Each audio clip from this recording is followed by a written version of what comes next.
Good evening, everybody. It is lovely to be here. I'm very glad that I'm here because I drove down from Melbourne and the traffic on the Geelong Road. I mean, I gave myself 2 hours spare because I like to be prepared, and by the time I got here, it was like with half an hour extra. So I'm just very, very glad that I made it on time, didn't have a problem. As you can possibly hear, I'm just at the tail end of a cold, so I'm a little bit but I think I should be okay. I might have a couple of sips of water as we go along.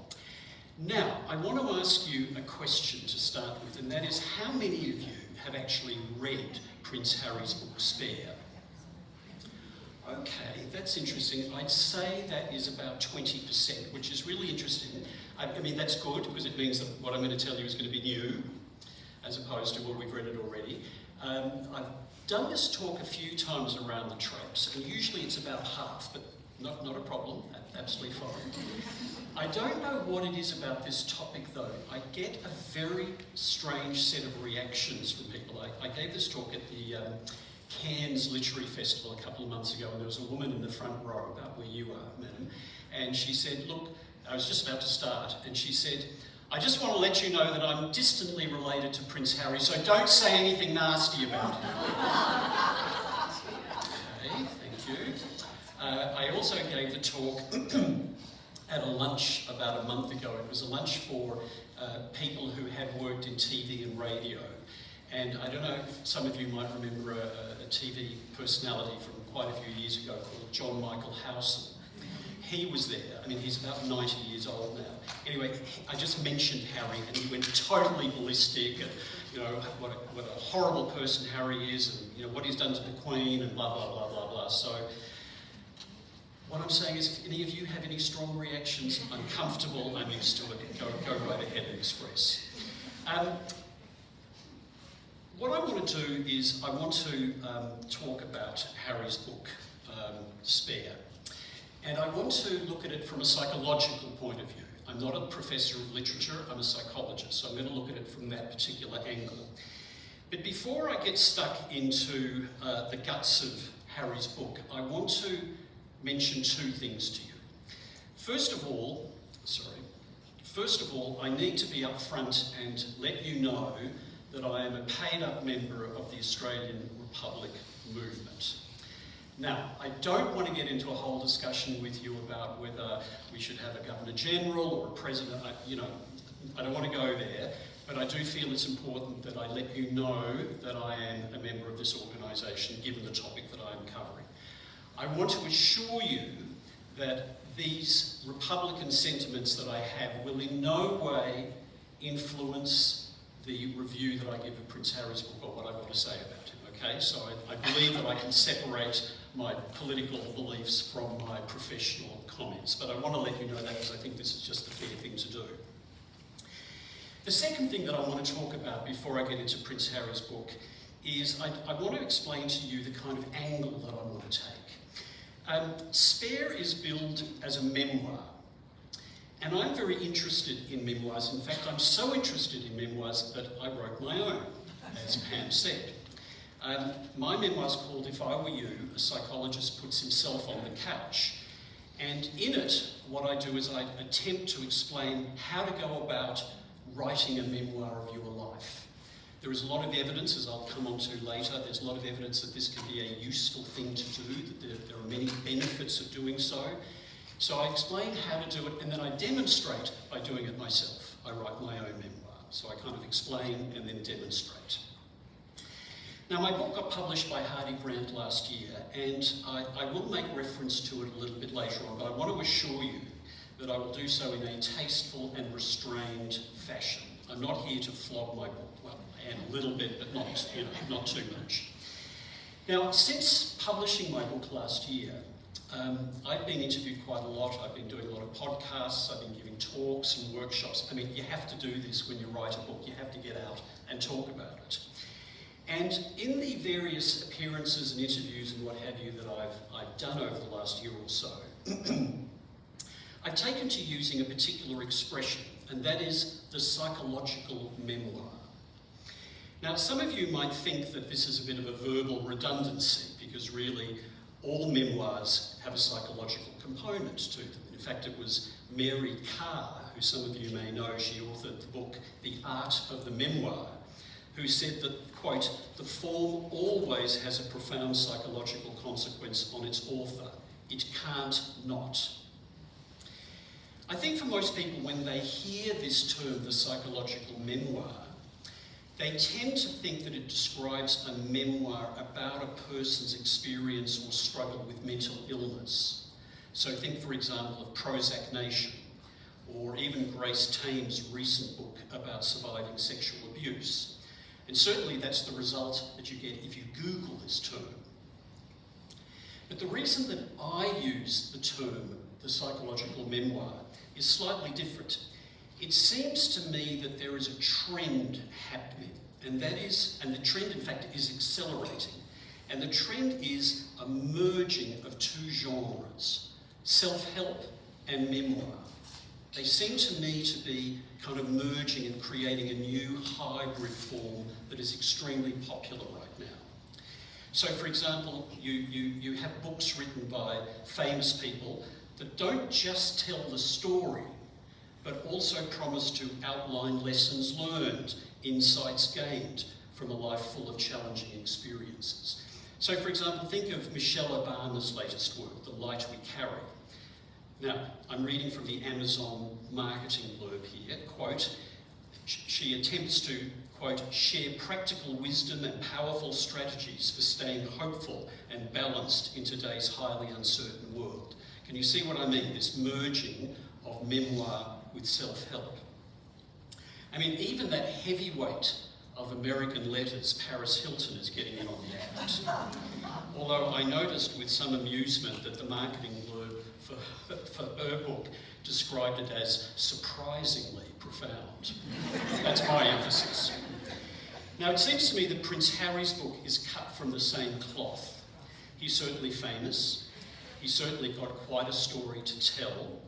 And if you believe the blurb, lessons to share, the publicity, once again, I'm quoting the publicity on Amazon and what have you, publicity promised that the book would be, quote, full of insight, revelation, self-examination, and hard-won wisdom. That's what they're promising his book is about. Now, without wanting to be too negative, I have to say that from my point of view, these hybrid memoir self-help books, like Spare, don't really have a very good reputation. I mean, Janet Albrechtsen, who some of you may know, she's a journalist who writes for The Australian. She recently wrote scathingly describing today's memoirs, quote, like selfies in this modern age. She went on to say that, quote, self-indulgence and the desire to share have nudged aside self-awareness and the ability to learn. Novelist and travel writer Paul Theroux describes today's memoirs as, quote, witless, self-serving, unrevealing portraiture. Hardly a good rap. So, in reviewing Spare, the questions that I want to ask are, does this book work as a hybrid memoir self-help? I mean, does it work? Does Harry's book achieve its stated psychological goals? And more specifically, I guess, how incisive are his insights, his revelations? How profound are the self-examinations? And how useful is the wisdom that Harry seeks to share? That's the angle that I want to take. Okay, undoubtedly, from a psychological point of view, there are two pivotal and related emotional moments in Harry's life that he describes in detail. The death of Diana, Mummy, as he calls her, and his meeting Meghan Markle. Let's examine them one at a time. Who can forget this? And who but the hardest of nuts cannot feel, I think, overwhelming sadness for what this poor kid went through following the death of his mother. Harry reveals in detail how his father Charles broke the sad news. Pa didn't hug me. He wasn't great at showing emotions under normal circumstances, so how could he be expected to show them in such a crisis? But his hand did fall on my knee, and he said, "It's going to be okay." That was quite a lot for him. He stood and left. What can I say? Then the decision was made that Harry would walk with the rest of his family behind the coffin. In the book he writes, "It seemed like a lot to ask of two young boys. Several adults were aghast. Mummy's brother raised hell. You can't make these boys walk behind their mother's coffin. It's barbaric." In another very moving passage, Harry describes the moment of Diana's internment. "It was reported that Mummy's hands were folded across her chest, and between them was placed a photo of me and Willie, his brother. For all eternity we'd be smiling at her in the darkness, and maybe it was this image, as the flag came off and the coffin descended to the bottom of the hole, that finally broke me. My body convulsed and my chin fell, and I began to sob uncontrollably into my hands. I felt ashamed of violating the family ethos, but I couldn't hold it any longer." I mean, you can't make this stuff up.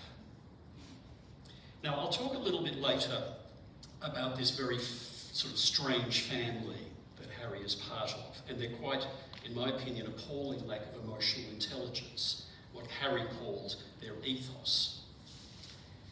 But I'm sure you will agree that this was all an extremely traumatic experience for young Harry, and Willie as well. Let's talk about trauma just a bit. When an event is traumatic, it doesn't get stored in your brain in the same way as a normal memory. It gets replayed over and over and over again because you're trying to make sense of it. And this means that you can get quite stuck. There's an interesting saying about trauma. You don't get over it, you get through it. And how you get through it depends on how you're encouraged to talk about and negotiate your feelings. It depends on the attention and time you get to talk about what happened. Clearly, Harry didn't get much support or help at all. And so he remained emotionally stuck for a long time, and there should be no surprise at the results. Now, how did he cope with this? Well, initially, Harry went into denial, and any of you who are familiar with the work of American psychiatrist Elizabeth Kubler-Ross will know that denial is one of the common reactions to loss. So he was in denial, and he fantasized a scenario where she had staged the car crash in order to disappear. And he kept on hoping that she would send a secret message informing the boys of her whereabouts. I'd often say it in the morning, maybe this is going to be the day. I'd say it after breakfast, maybe she's going to reappear in the morning. I'd say it after lunch, maybe she's going to reappear after lunch. I mean, this is him in denial. But of course, Diana didn't come back. And throughout his book, Harry describes the common, ongoing symptoms of trauma: anxiety, panic attacks, depression, drug and alcohol abuse. I mean, it's all there.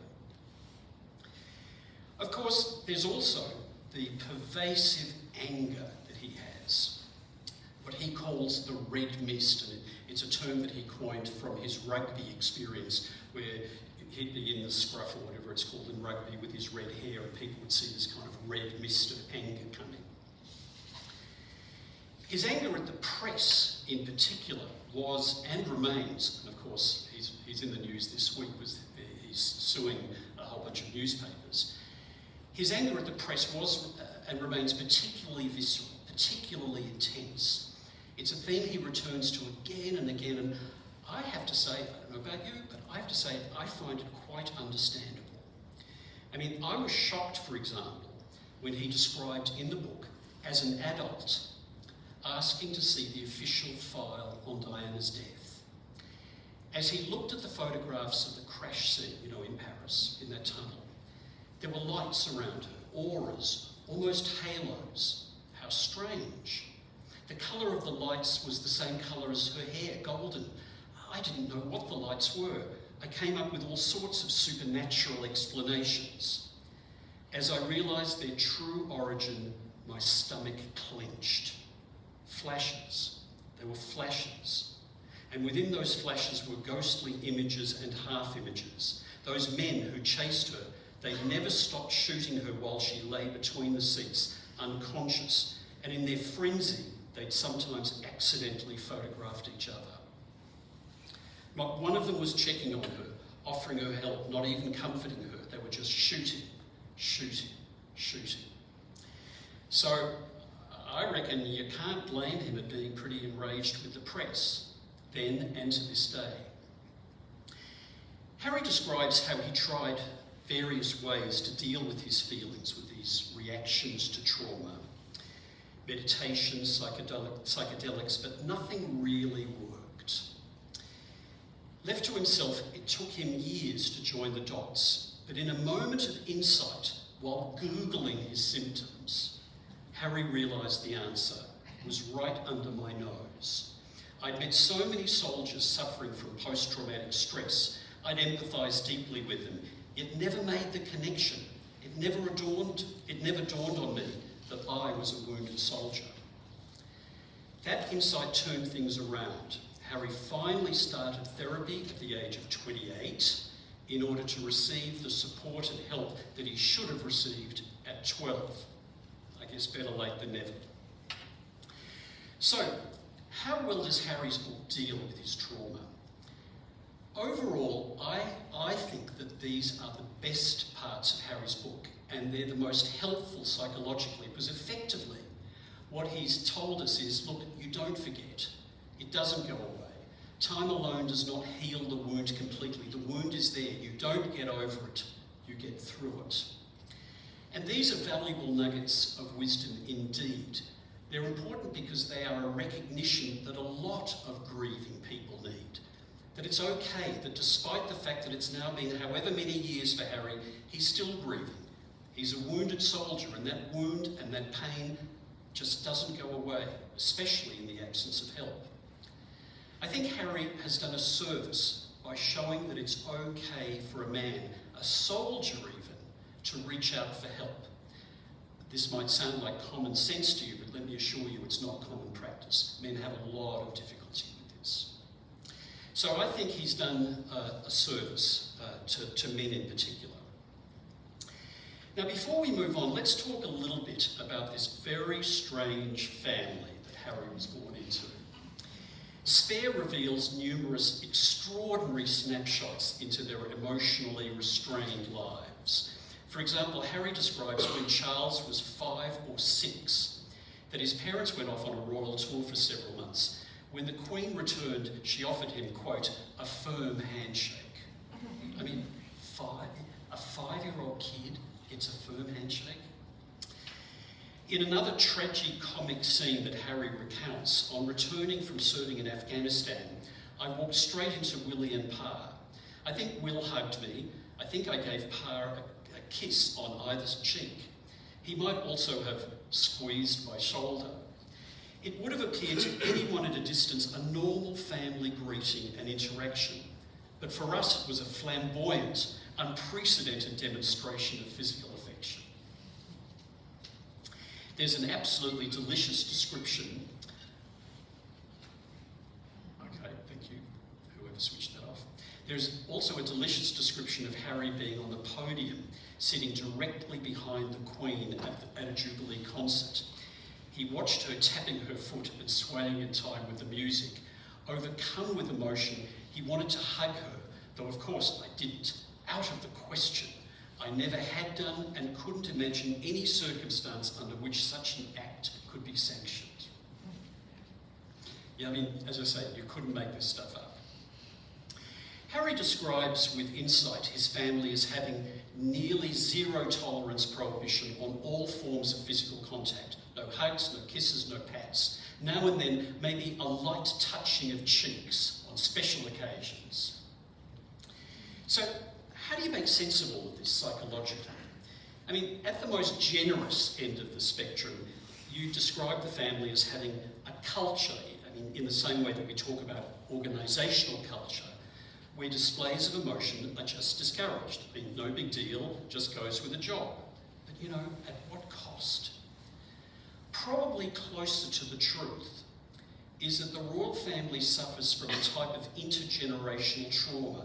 Each parent role modelling and passing on their appalling behaviour to their children and traumatising them in the process. I read recently Harry gave an interview and he said, quote, you try your best to make sure you don't hand on any trauma you have as a parent. And I think he's got it right there. Okay, so the other pivotal emotional moment in Harry's life, of course, is his meeting Meghan Markle.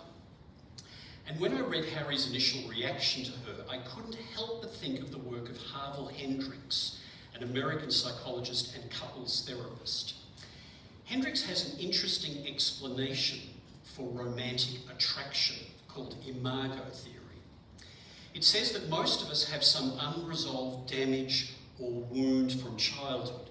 It's something we couldn't fix back then because, well, we were young and powerless.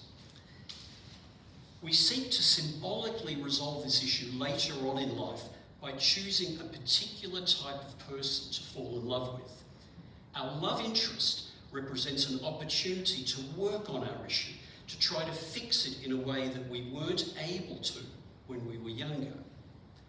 And when we meet the person who fits our imago, we have this strong sense that we've met the one. We experience that whack deep in our beings of romantic love. We fall in love. So let's see if this fits. Harry has this traumatic experience with his mother, a tall, beautiful, glamorous, innocent woman who he couldn't save. He carries around with him this imago of her, and then when he sees Meghan, whack. I'd never had a firm opinion on that burning question, is there just one person on the earth for each of us? In that moment, the moment he met her, I felt there might only be one, this one. I'd never seen anyone so beautiful, like a punch in the throat.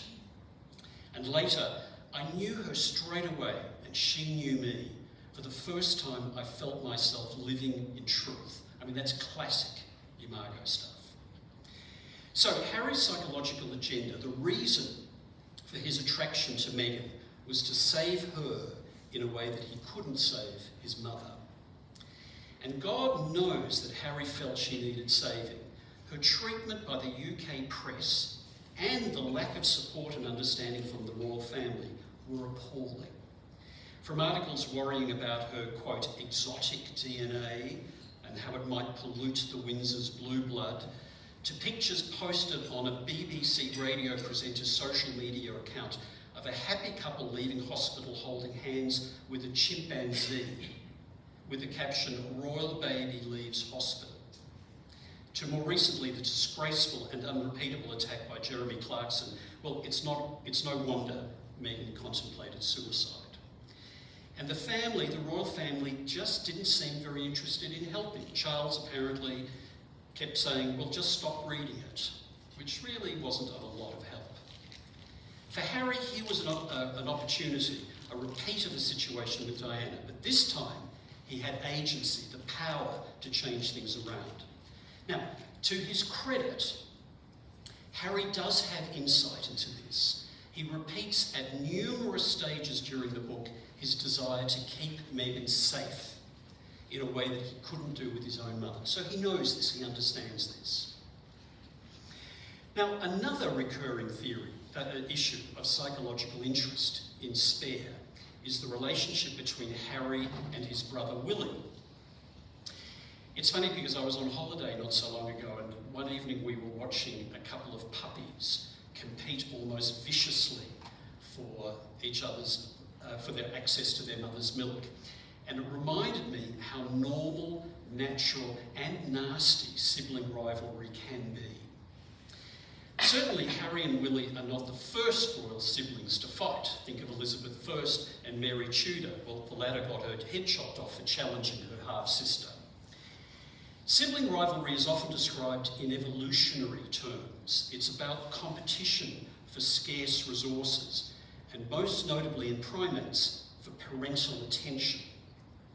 Another way of looking at it, sibling relationships are about being validated or invalidated as a person. It's where kids learn their first lessons about competition and resentment, victory, shame, love and hate. What siblings crave above all else, though, is fairness. Or perhaps more accurately, the sense that the other one isn't too far ahead in that eternal and terrifying war for their parents' attention. It's a catastrophic thing for a child to feel the lesser loved, and the scars run deep. Of course, all parents reject the notion strongly that they favour one child over the other, but studies show that up to 70% do. In the case of Harry and Willie, of course, there was and is a major extenuating circumstance that amplified the favouritism issue. In a sense, Harry suffers from what we might label institutionalised favouritism, and everyone in the family and the wider royal organisation feed right into that. And this has led to supercharged yet quite petty conflicts that he reveals about everything from different sized bedrooms, yours is bigger than mine, resources allocated for projects, and of course press coverage. My personal favourite example of this institutionalised favouritism is when Willie actually pulled his heir rank and ordered Harry to shave off his beard. Harry declined. Now, as if all that wasn't bad enough, rivalry can cause an interesting psychological dynamic to develop between siblings. Often, a child works out quite early what aspects of their siblings' personality makes them different or a success, and then tries to make themselves as different as possible. They try to secure their own identity by not copying the sibling, by reacting against them. So you become an individual by not being your brother or sister.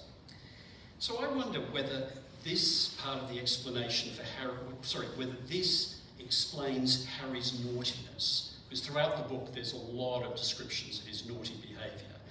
I wonder whether he was trying to differentiate himself from the more uptight, responsible, goody-two-shoes Willie. Who knows? Whatever the state of their brotherly relationship, of course, the arrival of Meghan didn't help, and probably delivered the coup de grace. Now, I'm not saying that to blame her, just to acknowledge that her presence changed the sibling dynamics. The cultural differences between her and the royal family would also have made this all much worse. I love the scene Harry describes when he introduces her to Willie for the first time. Meg leaned into him and gave him a hug, which completely freaked him out. He recoiled. Willie didn't hug many strangers, whereas Meg hugged most strangers. The moment was a classic collision of cultures. Better still is this one. Kate asked Meghan what she thought of her first trooping of the colour, and Meg joked, "Colourful." A yawning silence threatened to swallow us all. Now, so far, I've been considering Harry's memoir in terms of the most interesting psychological themes: Diana's death, meeting Meghan, and the rivalry between the two siblings. But what I'd like to do now is I want to change gear, and I want to try and look at Spare, the book, from a totally different perspective. There are some questions that I want to pose. What has the act of writing the book triggered for Harry? How has the process of creating this work elevated Harry's self-awareness? What does he now understand about himself and life in general that he wasn't aware before he started writing the book, before putting pen to paper? Now, I am, by the way, assuming that he did at least some of this writing. Now, the reason I'm curious to pose this question is because I'm hoping that Harry himself has benefited from writing this book. I mean, I'm talking apart from the $20 million that he apparently got from the publisher. I want to see whether he's got some personal benefit from writing this book. But how would this happen? What am I talking about here? There's some fascinating research, largely done by an American social psychologist called James Pennebaker, on the psychological benefits of writing about your past life, be it in a journal, a diary, or a memoir. Pennebaker found that this type of writing leads to an increase in general well-being that includes things like lowered blood pressure, stronger immune system, reduced stress, anxiety and depression, improved sleep, greater focus and clarity. In other words, it seems that writing about your life, once again it can be in a journal or in a diary or in a memoir, it seems that writing about your life is a healthy thing to do, both for your body and your mind and your soul. Now, for a long time, researchers thought that the reason for this improvement was because of the cathartic benefits of writing. In other words, if you let it all hang out, if you express it all, you'll feel better. And this is true to a certain extent. But here's where it gets interesting.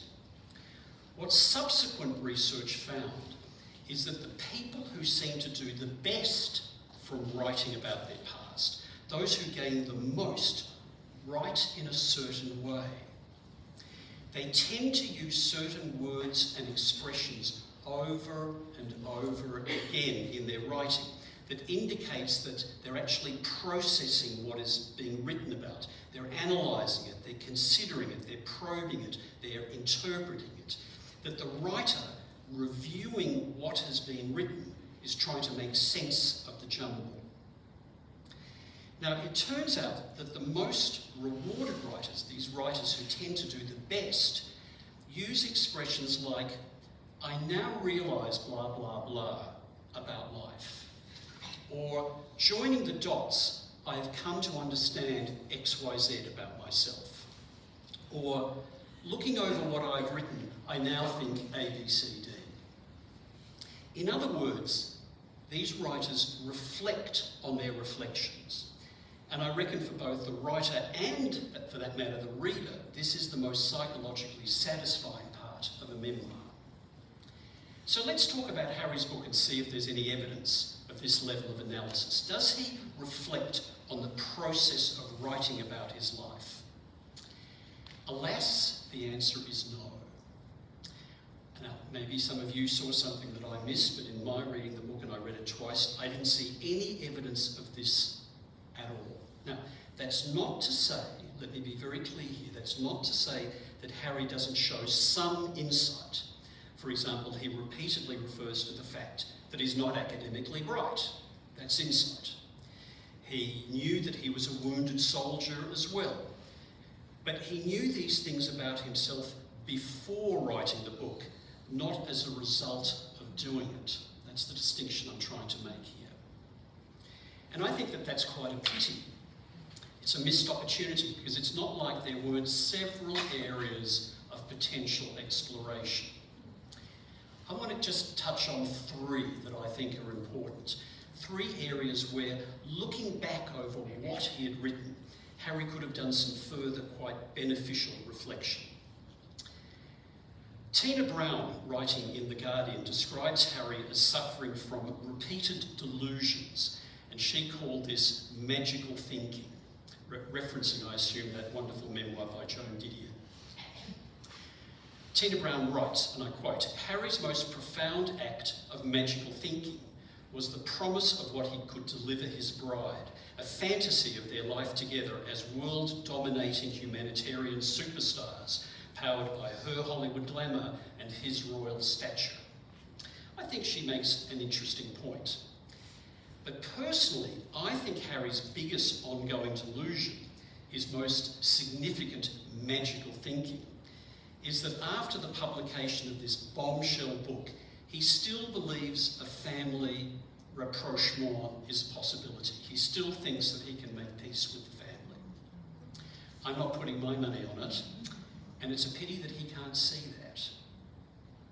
Now, taking this argument a step further, I think a second area where Harry could have done some reflection on what he'd been writing is how little responsibility he is accepting for the conflict with the family.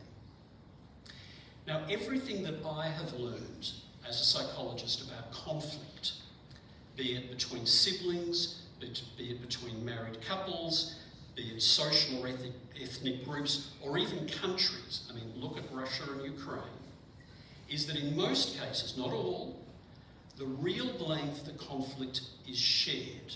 In other words, both parties have something to answer for. In other words, both parties contribute or are at fault. The problem is that the dynamics of conflict make it hard to see this. One of the most damaging dynamics of interpersonal or intergroup conflict is the tendency to feel that I am right and you are wrong. Psychologists call this perceptual distortion. We are good, they are bad. And this feeds into making the conflict worse. I mean, what, for example, is the point of listening to a person who is wrong? And if I don't listen to the other person, what hope is there that we're going to have to resolve the conflict? And strangely enough, this operates at all levels. So the conflict develops and deepens, and one of the results of that is that each party digs their heels in and further defends their position. We call this rigidity. So the conflict is always the other party's faults. We blame the other, we take no responsibility ourselves for what is happening. We are the victims. Now, I read multiple examples of Harry succumbing to exactly this dynamic. One wonders, maybe it was the result of his military experience. I mean, in discussing the people he killed in Afghanistan, he describes them as, quote, baddies eliminated before they could kill goodies. I don't know about you, but I find this sort of thinking extremely simplistic, but Harry carries it over to the family feud. At one stage, Harry is brooding about the ongoing family conflict, and he asks himself, what's the matter with these people? What makes them like this? And can you see, once again, it's all about them. Me? No. I mean, for all his talk about empathy, I don't see much of it when it comes to the family, and I think that's a distinct lack of insight. Rather than asking what makes them like this, better questions would have been, how am I contributing to this conflict? What am I doing that is making this situation worse? What concession could I make to build a bridge between us?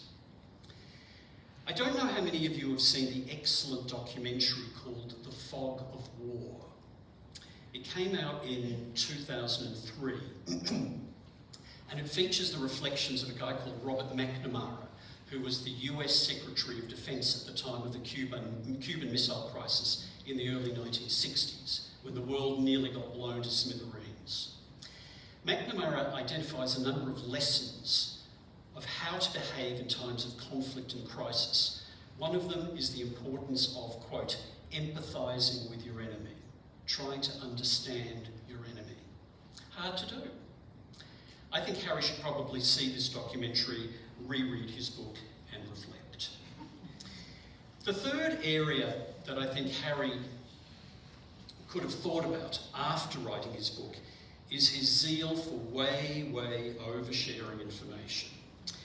I mean, there is, I think, a strong argument that the book should be called Share, not Spare. Because that's not a bad joke, I think. Because Harry shares in abundance. I mean, it's often way too much information. I mean, for example, do we really need to hear about his penis again and again? I mean, for someone so concerned with security, was it a wise idea to reveal that he'd killed 25 Taliban? One wonders why he did it. One obvious theory, pressure from the publisher perhaps, to make the book as juicy and commercial as possible.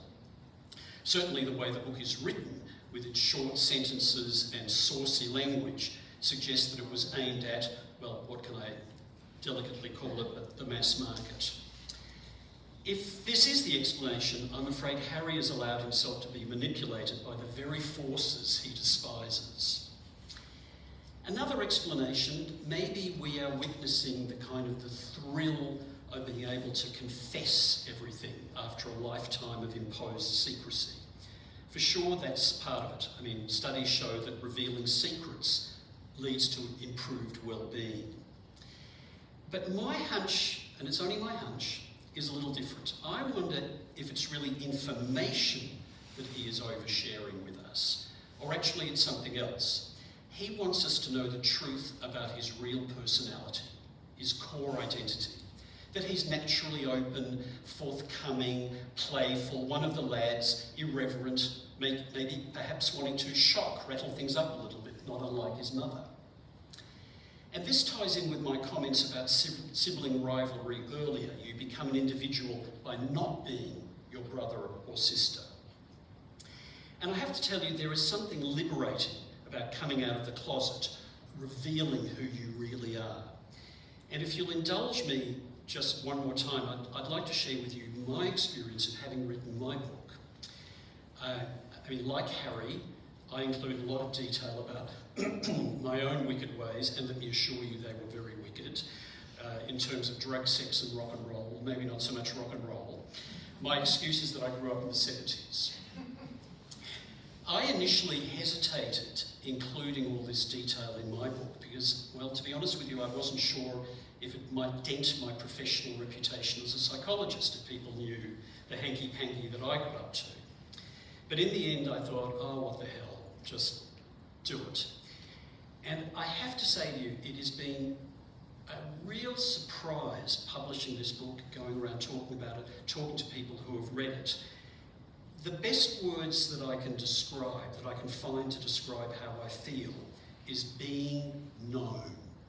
Now, I don't mean being known in the sense of fame or anything like that, but just having told my story and having put it out there, and there are no more secrets. There is something extraordinarily liberating about that. I wasn't expecting this at all. It's been quite a surprise to me and quite delightful. So I wonder whether Harry feels the same. I mean, I certainly hope so for his sake. I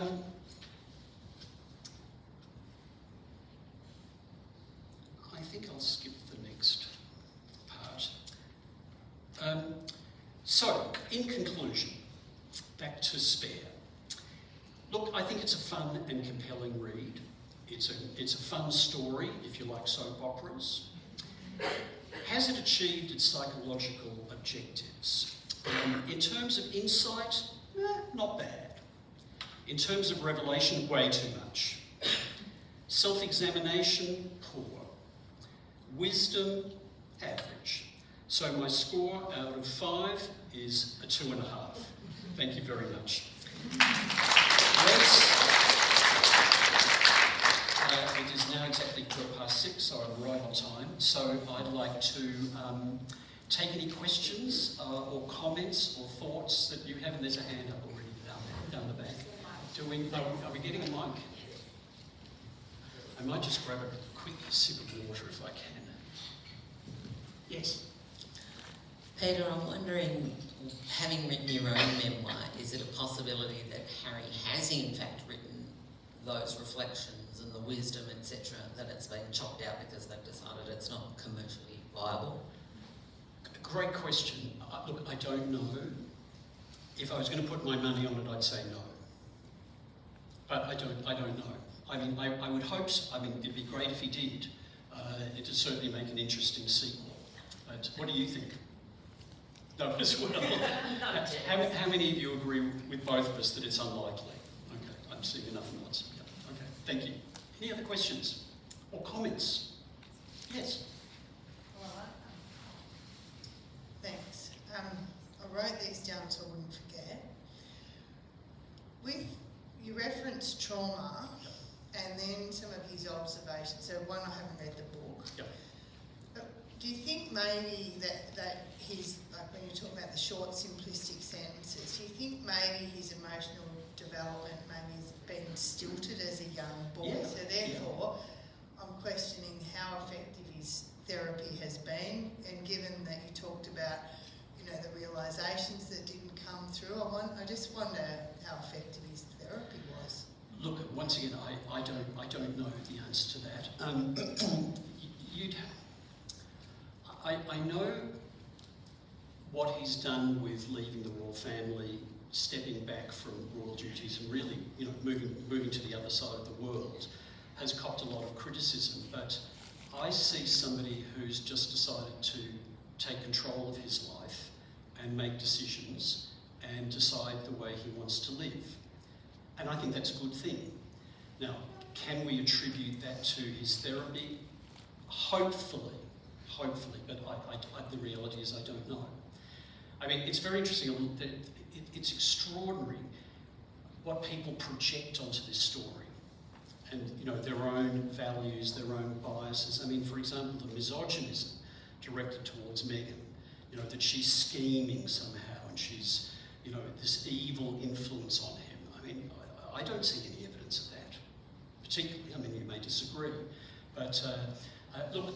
So the answer is I'm not sure, but I get the sense that his therapy has been effective.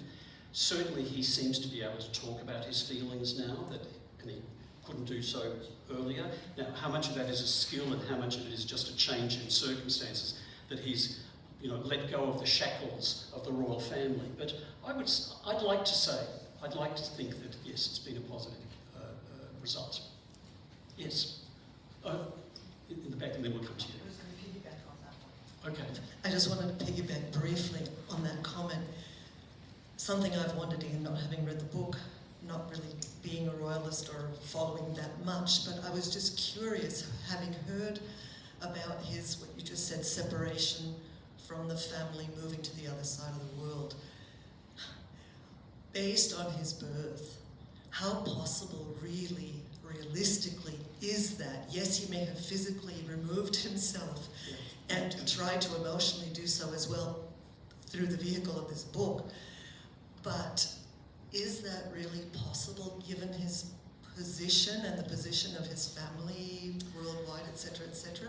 Look, Psychologically speaking. Look, he's never going to be a normal person. He can't be. I mean, the minute he walks out the door, there's 20 million press following him around.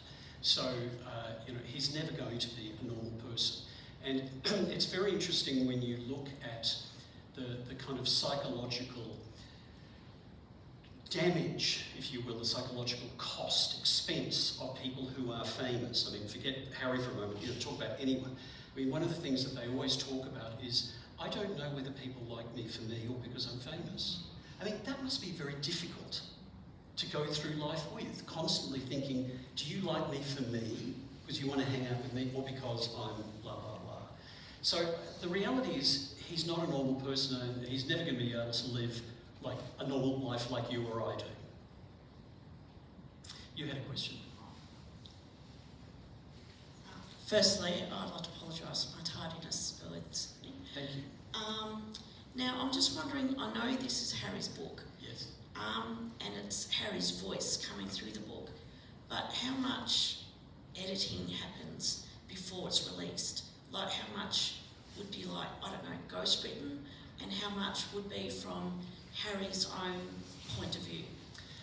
Okay, but I don't know the answer to that. I'm guessing that the guy, the ghostwriter, whose name I forget, I'm sure some of you might know him, I would assume that he would have had numerous conversations with Harry, many conversations trying to get detail. I'm assuming they might have been recorded, and I'm assuming that the ghostwriter, would have done a first draft, and then Harry would have read it and kind of gone through it and made changes and said, no, I don't want this, or this happened, or what have you.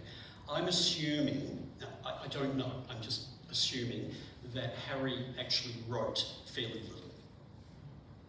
But it's still, and I don't think that Harry's not a writer. I think, and apparently the ghostwriter has done a number of other books and apparently is very good at it. There's nothing wrong with that, I don't think. As long as it's Harry's book and as long as Harry, in reading it, would say, yes, this is my story. Okay, you've helped me write it, but this is my story. But I'm assuming that the actual writing was done by the ghostwriter. Yeah. Anyone else? Yes, down the back there. I mean, you're asking great questions. The reality is I don't know, I'm not privy to any more information than you are in terms of what's actually happened, but I'm happy to give you my best guess. Yes? Thank you. I haven't read Spare. I have read your book and I absolutely loved it. I did not pay this woman And I'm wondering, what if PQ had been invited to be the ghostwriter, what questions would he have asked Harry? Ooh, oh goodness. Okay, so I should explain a little bit behind this question. When I wrote my book, I wanted to look back over my life to try and make sense of it, because I thought that maybe I might identify things that I could pass on to others. And certainly when you get over 60, there is an increasing urge to look back over your life to make sense of it. Some of you here will find that out one day. But I didn't know how to do it, and I thought about it, and I thought about it, and I thought about it, and I finally came up with this device whereby I split myself into two. So part of me was Pete, and Pete was the sort of drug, sex and rock and roll kind of wild guy who wanted to look back and make sense of his life.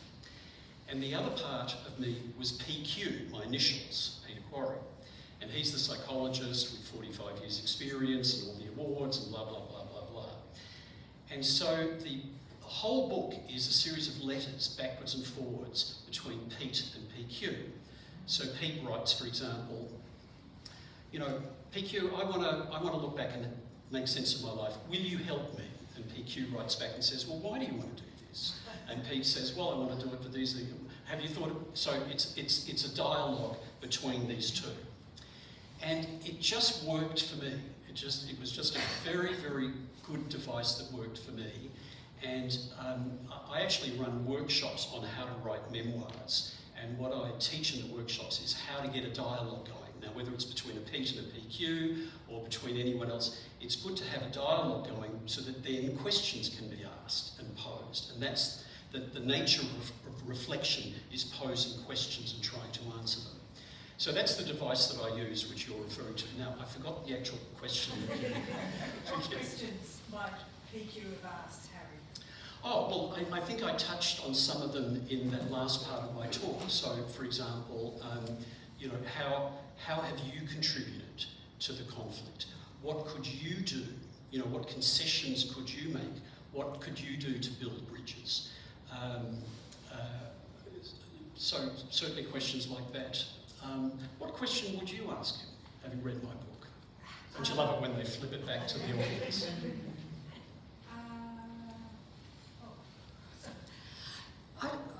Possibly I'd ask him something about, I don't know, it wouldn't be this, but, you know, how do you feel about having been born into the royal family? Yeah. Because that might help us to understand. Yep. How Look, he's seen the reality is there's all sorts of questions, and in my book I give all sorts of examples. I mean, a terrific question, which any of you can ask yourself, it's not just Harry who can do this, is when I look back over the life that I've led so far, and I join the dots, and I see the patterns that maybe I'd never seen before because I was in the middle of it. I mean, there's something about standing back that you can see things that you can't see when you're just right in the middle of them. When you join the dots, what can you learn about yourself? I mean, I'll give you one example from my book. When I wrote my book and I wrote the story of my life, and then I stepped back and I looked at it, one of the things I realised, to my amazement, is that I'm a pessimist. I'd always thought that I was a really sunny optimist, but I made a connection between 3 points in particular. One is that I'm a hypochondriac. I have a headache. I've got brain cancer. You know, I always think that I'm going to get really, really sick, and with major problems. So I'm a hypochondriac. I mean, that's a form of pessimism. In my late 30s, I split up from a long-term relationship, and I went into quite a significant depression for a couple of years. Wait for it, because I thought I'd never meet anyone again. Ridiculous, but it's a form of pessimism. And the third dot that I joined is that when I look at how I invest my money, you know, when you go to see an investment advisor, they ask you questions to identify where you are on the risk thing, from like high risk to low. I always go low risk because there's a crash about to happen. So I suffer from a particular form of pessimism called inaccurate forecasting. I mean, you laugh, but it's actually the truth, and that's actually a technical term. I actually always think that the worst is going to happen. Now, that really surprised me. I hadn't thought that. And you might say, okay, well, that's nice, who cares? This insight has been terrifically useful for me, because I'm now in my late 60s. kind of things are starting to move towards that old age area, and we live in a very ageist world, and I've internalised a lot of the ages in our society because it's hard not to. And to be honest with you, thinking about getting older has not really been a terrific feeling or thought for me. But since I've had this awareness of this tendency to inaccurately forecast and be pessimistic, I've realised that, yeah, I'm thinking about it negatively because I'm wearing these glasses. If I take them off, actually, it's not too bad. So, the insights that you can get can have application for the future. I don't think I've answered your question, but that's probably as much as I'll say because I want to give some other opportunities. Yes, we'll go here and then we'll go here. Yes. Now, by the way, I think we're kind of, I think the battery's died. How are we going time-wise? Just ballpark.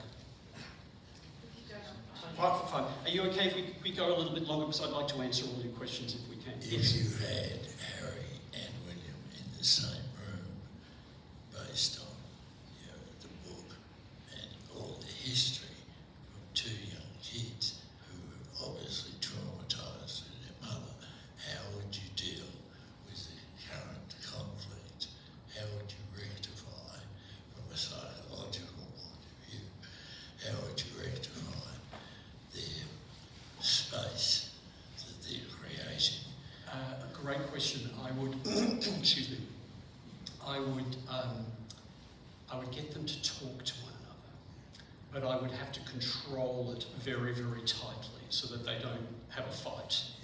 So I would say to one of them, I'd say, okay, I want you to tell the other how you feel about what's happened.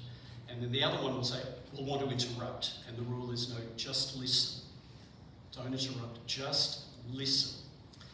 And then when A, doesn't matter whether it's Harry or Willie, when A stops, I would then say to B, okay, I want you to summarise back to A what he's just told you. And of course he won't be able to because he wasn't listening. Because you don't listen to someone who's wrong. That's conflict.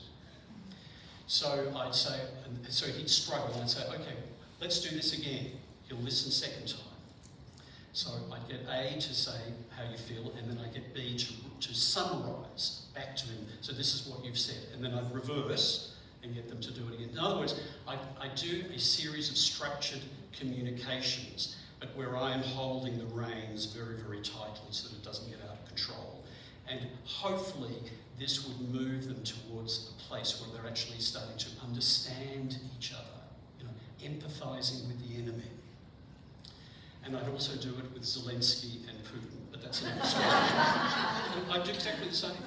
I would do exactly the same. Somebody else had their hand up. Yes, sorry. I haven't read Spared, but I have seen the Netflix documentary. I'm wondering if you had. I have. And how does the information that he shares in the documentary, how does that sort of correlate with the book? Pretty well. I mean, the documentary was very heavily produced. I mean, I've been in video production for 40 years, so I can spot. Beautifully done, with a kind of, spontaneous feeling about it. But that was very, very tightly produced, but it correlated pretty well. Thank you. Any other questions? Yes, in the back there. Does Harry tackle the subject of whether Charles is his biological father? No, not at all. Not one mention of it, which surprised me. Yes. A recent development has come up, probably maybe just before Harry's book was published, or maybe afterwards. Yeah. A situation with a gentleman in Queensland who has gone to the Supreme Court. He's questioning his parentage. He wants to know who his parents are. This guy from Queensland? Yes. Okay. And he maintains that his parents are Harry's father, Charles, and Harry's stepmother, Camilla. this gentleman in Queensland. But, it's been all over the media and the newspapers. I haven't heard of it, but that doesn't mean anything. All he wants is a DNA test. He wants to know who his parents are. He doesn't want any money. And I mean, it's not really that far-fetched, given that in previous generations, kings sometimes had another home on the property with as many as 100 illegitimate children, housing the children and their mothers. Okay, is there a question? Well, the question is, I wonder, it's been all over the papers. It's very well known. You can Google it. Does Harry know? And about this gentleman in Queensland, if he does, he didn't mention it in the book, because this is the first I hear of it. Yes, it's the latest. It's not revelation. mentioned. It's not mentioned in the book. Yes. I mean, but maybe it'll come in the sequel. But I mean, it could, as an individual, it could be quite disturbing to think that your father may have fathered a child that would be your even more sibling. disconcerting is that the guy who you think your father is not actually not your father, but it's somebody else. So But he doesn't mention it in the book. He's had to contend with a lot. I'm sorry. A lot of Sorry. evidence Yes. that this Queensland man gives is based on photographs. Oh, look at this photograph of this person and this person and how similar they are. It's just completely and utterly absurd. Okay. Fair enough. All right, I think we've got time for maybe one last question or Quick comment. one. Oh yes, I'm sorry. I didn't see your hand up there. Seeing Harry's fifth in line to the throne. Sorry, can you say? Seeing Harry's fifth in line to the throne. Yes. Do you think he'll ever, if something happens and they all die, do you think he'll ever want to take on the role of king or not? Great question. I think it's unlikely that he'll be asked. But stranger things have happened. I think it's unlikely that he'll be asked. And if he is asked, I'd have to say probably he'll say no, but it's a nice gig, if you like that sort of thing. But I think it's unlikely. Listen, thank you so very, very much. I won't keep you any longer. Thank you so much for coming tonight, and thank you for your interesting questions. You've said.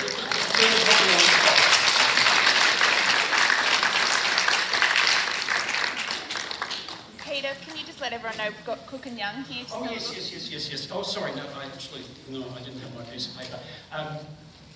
Cook and Young are very kindly here. They have copies of my book, God bless them. They also have copies of Harry's book. So if you want to buy one or the other, if you want to buy my book, I will be sitting at this desk over here, and I'm very, very happy to sign it for you and write an inscription. If you want to buy Harry's book, probably not best that I write the inscription. So please avail yourself of them. And I want to thank once again, if I can, Gillian and the team.